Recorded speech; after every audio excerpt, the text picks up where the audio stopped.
सच्चा राजा कौन? एक समय की बात है। बहुत साल पहले एक विशाल और समृद्ध राज्य था।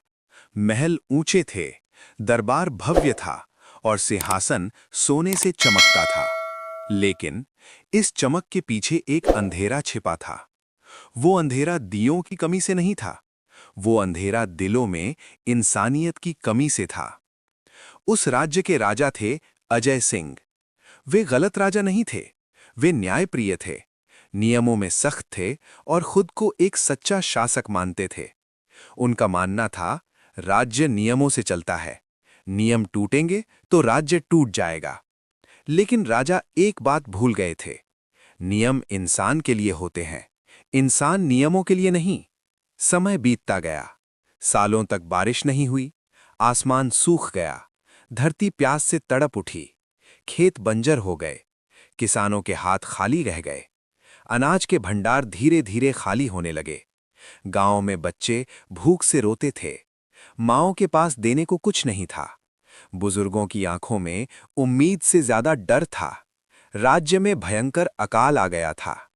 अंत में प्रजा दरबार पहुंची, हाथ जोड़कर राजा के सामने खड़ी हो गई।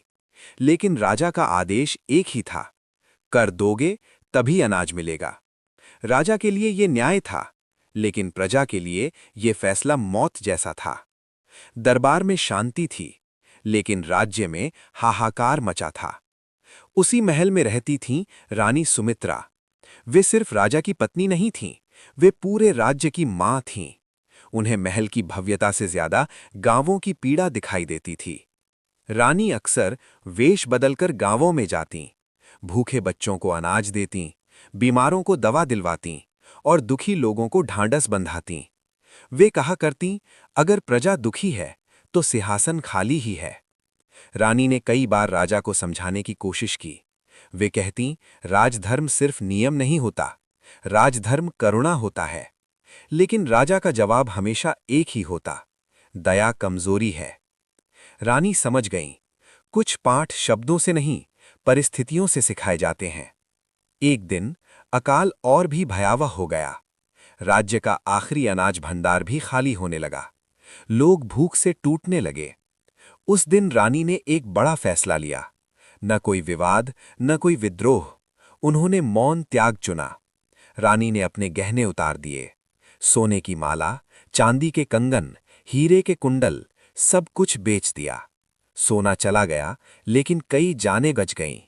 उस पैसे से कुएं खुदवाए गए, अनाज खरीदा गया और राज्य में फिर से जीवन की आशा जाग उठी। रानी खुद गरीब बन गईं, लेकिन राज्य बच गया। एक दिन राजा ने साधारण वेश धारण किया, न कोई मुकुट, न कोई सुरक्षा। वे गांव पहुंचे। वहां जो उन्होंने देखा, उसने उनकी आत्मा को झकझोर दिया। लोग कह रहे थे, अगर रानी न होती तो हम कब के मर चुके होते। एक बुजुर्ग बोला, राजा महल में बैठे हैं, लेकिन हमारी सच्ची रानी हमारे साथ खड़ी रहीं। ये शब्द राजा के हृदय पर बिजली बनकर गिरे। उनकी आंखों से आंसू बह निकले।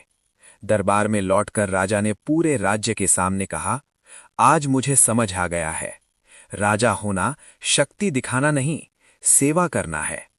उन्होंने कर माफ कर दिए, अनाज मुफ्त बांटने का आदेश दिया और रानी के सामने नतमस्तक हो गए।